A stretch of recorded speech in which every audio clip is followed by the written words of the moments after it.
प्रणाम दोस्तों। भगवान इस शब्द से तो आप सभी परिचित होंगे और बच्चा बच्चा इस शब्द को जानता होगा।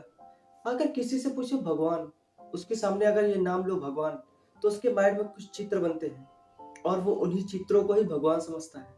अभी आपसे जैसे कहता हूँ विष्णु, तो आपके माइंड में एक चित्र बना होगा। विष्णु मतलब कौन? ये। राम मतलब कौन? ये। कृष्ण ये। महेश ये। जैसे हम एक एक शब्द बोलते हैं वैसे ही हमारे माइंड में कुछ ना कुछ चित्र बनने शुरू हो जाते हैं और एक्चुअल में हम उन चित्र को ही गॉड समझ लेते हैं, उन चित्र को ही हम भगवान समझ लेते हैं और उन चित्रों के आधार पर ही कहीं ना हम भगवान को जानते हैं। हम मूर्तियों को देखते हैं और उन्हें कहते हैं भगवान है। लेकिन अपने आप से प्रश्न कीजिए कि क्या सच में जिन मूर्तियों की आप देख रहे हो, क्या सच में वो भगवान है? आपके अनुसार आपने जो आज तक सुन रखा होगा उसी के अनुसार आप डिसीजन लोगे, उसी के अनुसार आप बोलोगे। हो सकता हो आपके अनुसार हो, हो सकता हो आपको लगता हो कि एक्चुअल में वो है। ठीक है, आपके अनुसार होगा, सही होगा। लेकिन सबसे पहले हमें इस बात की मीनिंग को समझना होगा। ये जो भगवान शब्द जो है, ये जो भगवान शब्द है, हमें इस शब्द को पहले डिफाइन करना होगा। हमें पहले इस शब्द को समझना होगा, तभी हम भगवान शब्द के डीप मीनिंग को समझ पाएंगे। हम सबको बचपन से भगवान शब्द दे दिया गया है और हमने उस शब्द को ही कभी समझने की कोशिश भी नहीं की और ना ही हमें कभी समझाया गया है कि भगवान मतलब क्या। और हमने अपने ही एजम्पशंस के आधार पर उसे डिफाइन कर लिया है कि भगवान मतलब कौन? ये। राम मतलब कौन? ये। कृष्ण मतलब कौन? ये। जैसे हमें बता दिया गया है वैसे हमारे माइंड में कुछ चित्र बनते चले गए हैं और उन चित्रों को ही हमने कृष्ण समझ लिया है, उन्हीं चित्रों को ही हमने भगवान समझ लिया है, उन्हीं चित्रों को ही हम भगवान मानते हैं एक्चुअल में। और आपके सामने जो ये प्रतिमा रखी हुई है, जिन प्रतिमाओं को आप देख रहे हो, जिन्हें आप पूज रहे हो, कि सच में आपसे प्रश्न पूछो कि क्या सच में जिन मूर्तियों को, जिन चीजों को, जिन भगवानों को आप पूज रहे हो, क्या सच में वो भगवान है? अपने आप से प्रश्न कीजिए। किसी ने बहुत अच्छी बात कही है कि किसी दूसरे से प्रश्न करोगे तो उलझ जाओगे, लेकिन अगर अपने आप से प्रश्न करोगे तो सुलझ जाओगे। तो सुलझना शुरू करो। अपने आप से प्रश्न पूछो कि क्या जिन मूर्तियों की, जिन चीजों को आप भगवान बोल रहे हो, क्या एक्चुअल में भगवान है? लेकिन इस प्रश्न के लिए आपको सबसे पहले ये तो पता होना चाहिए कि भगवान मतलब क्या, कौन भगवान, और हमें भगवान की जरूरत पड़ती ही क्यों? क्यों हम भगवान की पूजा पाठ करते हैं? क्यों हम उन्हें मनाते हैं? क्यों हमें लाइफ में उनकी जरूरत है? कारण तो होना चाहिए ना। कि आप एक छोटे बच्चे को देखो, उसे कभी किसी भगवान की जरूरत नहीं होती, किसी की जरूरत नहीं होती। उसे जब भी देखोगे हमेशा वो हंसता खेलता रहता है, मुस्कुराता रहता है, जो चाहिए माता पिता से मांग लेता है या फिर जो भी चीजें रहती है वो सब अपने आप से उसे प्राप्त धीरे धीरे करके वो इकट्ठा कर लेता है। उसे जो भी चाहिए वो जिद के आधार पर, प्यार के आधार पर वो ग्रहण कर लेता है। उसे किसी भगवान की कोई जरूरत नहीं होती। लेकिन फिर हमें क्यों जरूरत होती है? और जब हमें जरूरत होती है तभी हम उन चीजों को मांगते हैं, तभी हम वो चीजें प्राप्त करना चाहते हैं।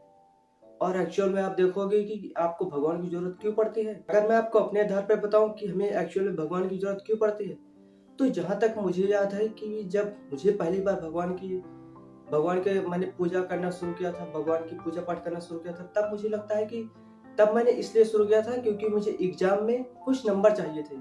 मैं पास होना चाहता था, एग्जाम में अच्छे मार्क्स से पास होना चाहता था। तब मैंने पहली बार भगवान की शायद पूजा की थी। और एक्चुअल में अगर देखा जाए कि अगर जिस हिसाब से मुझे याद है तब मैंने पूजा शुरू की थी और अभी कई साल हो गए हैं, तब से मैंने कभी भी उनकी मतलब किसी भी मूर्ति की पूजा की नहीं है। और अगर उस आधार पे देखा जाए तो उस आधार पर अगर मैं खुद को समझता हूँ तो कहीं ना कहीं मैंने इसी पूजा इसीलिए की थी क्योंकि मैंने मेहनत कम की थी उसके लिए और चाह ज्यादा रहा था।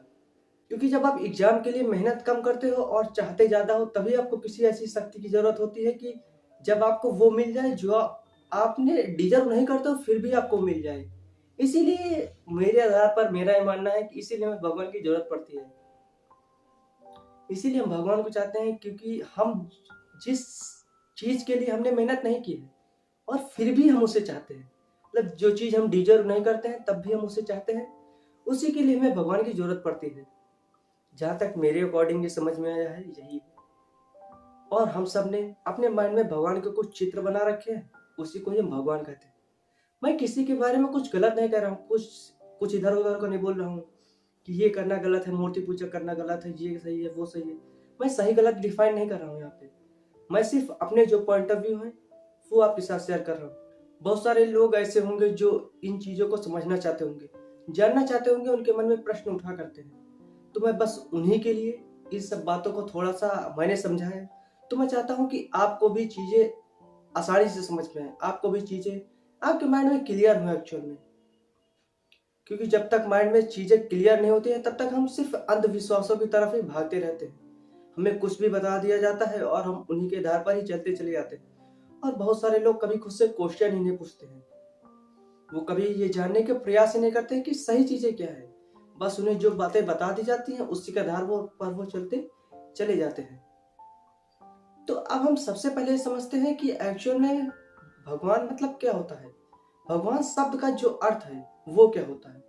क्योंकि अगर हमने इस शब्द को ही नहीं समझा तो हम चाहे जो भी समझ लें हमें उससे कुछ भी समझ में आने वाला नहीं। तो सबसे पहले हम इस भगवान शब्द को ही समझते हैं। भगवान शब्द में हमें 5 अक्षर मिलते हैं, भगवान, यानी कि भूमि, गगन, वायु, अग्नि, नीर। नीर मतलब जल। ये 5 शब्द मिलते हैं। और देखा जाए तो कहीं ना कहीं इन्हीं पंच तत्वों से हमारा जो शरीर है, जो बॉडी है, वो भी इन्हीं पंच तत्वों से मिलकर ही बनी हुई है। और इन्हीं पंच तत्वों का अगर आप थोड़ा सा मिलाकर देखोगे तो इन्हीं पंच तत्वों से जो प्रकृति देख रहे हो, ये जो पूरा ब्रह्मांड देख रहे हो, जो पूरा प्रकृति देख रहे हो, ये भी इन्हीं पंच तत्वों से मिलकर ही बनी हुई है। यानी कि अगर जहां तक मैंने समझा है, अगर उस आधार पे आपको बताऊं, जिन फिलोसफर से, जिन लोगों से मैंने इस शब्द को समझा, इस शब्द को मैंने जाना है, उस आधार पर अगर आपको बताऊं कि भगवान मतलब क्या, कौन भगवान, तो ये जो प्रकृति है और प्रकृति के जो जो नियम है उन्हीं को ही भगवान कहा गया है। यानी कि जो पूरा ब्रह्मांड है और ब्रह्मांड के कुछ नियम है, उनके आधार पर हमें चलना होता है। उन्हीं भगवान को, उन्हीं ब्रह्मांड को और ब्रह्मांड के जो नियम है, प्रकृति के जो नियम है, उसी को ही भगवान कहा गया है। लेकिन हम सब ने इन सब बातों को कभी समझने की कोशिश नहीं की। बस हमने अपने एजम्पशंस में, अपने माइंड में खुद ही चीजें समझ ली है और खुद ही हमने उसके आधार पर चलना शुरू कर दिया। हमने कभी चीजों को समझने की कोशिश नहीं की है। एक बात जो सबसे ज्यादा महत्वपूर्ण है वो यहाँ पे और समझनी जरूरी है कि भगवान शब्द की जो परिभाषा हमें पहले से दी गई है और हमने उसी के आधार पर ही चीजों को समझ रखा है। उन्हीं के आधार पर ही इन चीजों को एक्चुअल में कर रहे हैं। अब वो परिभाषा आप अपने आप से पूछिए कि आपके माइंड में भगवान की परिभाषा आखिर क्या है। आपसे भगवान पूछो तो क्या अर्थ निकलता है आपके मुंह से। अगर मैं आपसे पूछूं कि भगवान मतलब कौन, कौन भगवान, कहाँ भगवान, तो अगर आपसे भगवान की परिभाषा पूछो तो आप कहीं ना कहीं यही कहोगे, आपने यही सुनी होगी कि भगवान मतलब वो जिसने हम सबको बनाया है, जिसने इस प्रकृति को बनाया है, जिसने इस ब्रह्मांड को बनाया है, जिसने सब कुछ बनाया है, वही भगवान, वही परमात्मा है। यही आपने आज तक परिभाषा सुनी होगी। जो कण कण में व्याप्त है, जो हर जगह व्याप्त है, वही भगवान, उसी को ही हम भगवान कहते हैं, जिसने हम सभी की रचना की है। जो कण कण में व्याप्त है वही, उसे हम भगवान कहते हैं। ये परिभाषा आपने आज तक सुनी होगी और इसी के आधार पर ही कहीं ना कहीं हमने भगवान को समझ रखा है। हमारे माइंड में कुछ चित्र बन रहे हैं, उन्हें हम भगवान मान रहे हैं। लेकिन देखिए कि जो प्रकृति में एक्चुअल में जो सब जगह व्याप्त है, जब एक ही चीज सब जगह व्याप्त है तो वो क्या है, वो प्रकृति ही है जो हर जगह व्याप्त है, हर जगह पे मौजूद है, हर चीज में मौजूद है, हर छोटे छोटे कण में मौजूद है। वो हमारे भीतर भी मौजूद है, हमारे बाहर भी मौजूद है, वो हर जगह मौजूद है और उसे ही हम भगवान कहते हैं। भगवान शब्द का जहां तक मैंने समझा है, अगर उस आधार पर बताऊं तो आपको भगवान का अर्थ यही है कि ये प्रकृति और प्रकृति के जो नियम है उन्हें ही हम भगवान कहते हैं। ये हो गई स्पष्ट और सरल परिभाषा। और अगर आप एक्चुअल में भगवान को जानना चाहते हैं, उसके बारे में समझना चाहते हैं कि वो कहाँ मिलेंगे, कैसे क्या है, तो उसके बारे में एक स्टोरी है। आपको एक स्टोरी मिल जाएगी, आप उस स्टोरी को देख सकते हैं और आपके इस वीडियो से रिलेटेड जो भी क्वेरी है, जो कुछ भी आप बोलना चाहते हैं, आपके दिल में जो भी प्रश्न है, जो कुछ भी आप पूछना चाहते हैं, जो कुछ भी आप कहना चाहते हैं, वो आप कमेंट बॉक्स में कह सकते हैं।